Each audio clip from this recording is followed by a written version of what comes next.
What do you think for as far as a recovery aspect? Where do you think the future of fitness is headed now? Do you think people are going to end up going back and going to massage therapists and chiropractors, or do you think that there's something now that people are going to turn to doing at home?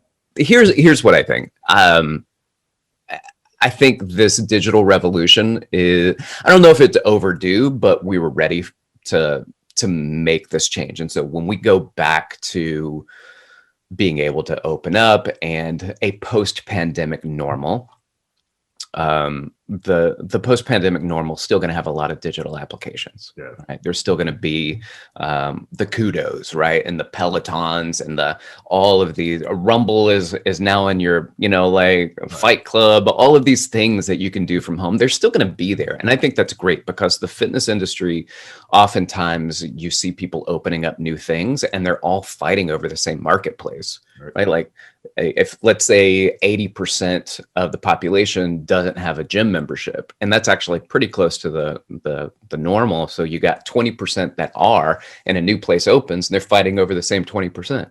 Yeah. So when do you access the huge market that's available to you? And I think digital allows you to do that. Also, one of the issues is that digital, what that's doing is it's a lot of the same people that are going to the gym that are purchasing the at-home digital, and that's just kind of a market that's being hit. But people who feel uncomfortable going to the gym may not necessarily have to do that. Yeah. Now, on the other hand, I think that even though the real estate may not quite show it yet, real estate's still doing pretty good, and I don't think that's going to last for very long. And like you mentioned, I'm in New York City. There are a lot of closed doors, and shops are boarded up, and retail was already on the downswing in general anyway.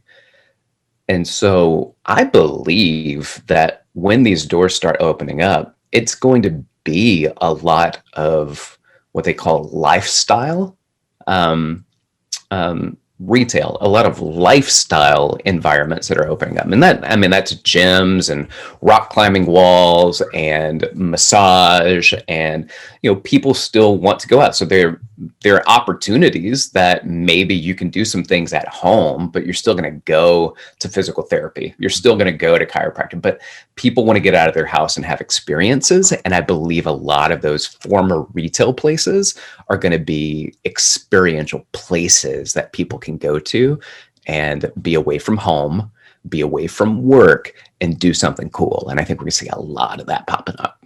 Yeah, that makes sense. I saw there was a study that came out a couple of weeks ago, and these are just. I love when you quote studies. You mentioned this in your podcast, and I'm like, study.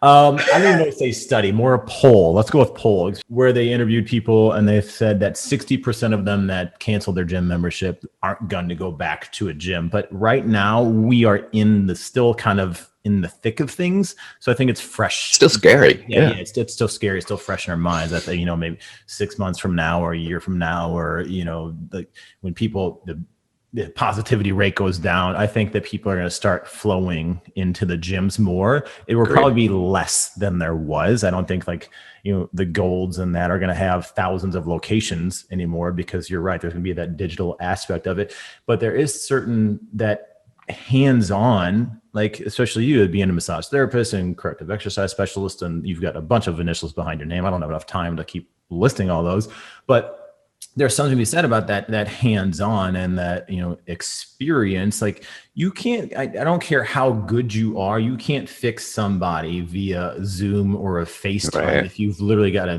manually manipulate something, or like feel the tissue working or not working, or like literally see what's happening, because you can't see everything. So where is that going to go as far as, like when you mentioned physical therapy, or like, is there anything do you think that people are going to be able to just like, okay, I've got this back pain, I'm just going to try to fix it on Zoom, and, or am I going to go and see somebody? I think they're trying to, right? Like that people are trying to do that. And some physical therapists are trying to make that happen. And it probably helps a little bit, but it's not talk therapy. Talk therapy, we can get on here. I see you, you see me. We can talk it out. It's almost the same. Right. So physical therapy, there's no way. And I remember working early on with Eric Beard at NASM, and he was a massage therapist as well.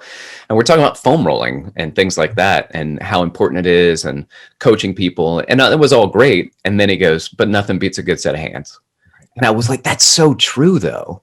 That's so true, to have somebody actually do things with you and work with you. I also think physical therapy is shifting a little bit more, so it's not so much all the time and only like these are what I do to release and this and that. Like it's a lot of exercise. Right. And so really getting into the correctives with exercise versus just doing correctives with hands-on tissue release and things like that. I think we're going to see a lot more shifting towards the strengthening of weaknesses, not just the loosening up of tightness. And to be honest, it's a cohesive picture. And too many times people will take a little piece of it and they go, oh, the foam rolling or the body work, and that's the answer, or the stretching is the answer. And it's like a painting, pointism, like Seurat, you see little dots and everybody goes, oh, you see that dot right there?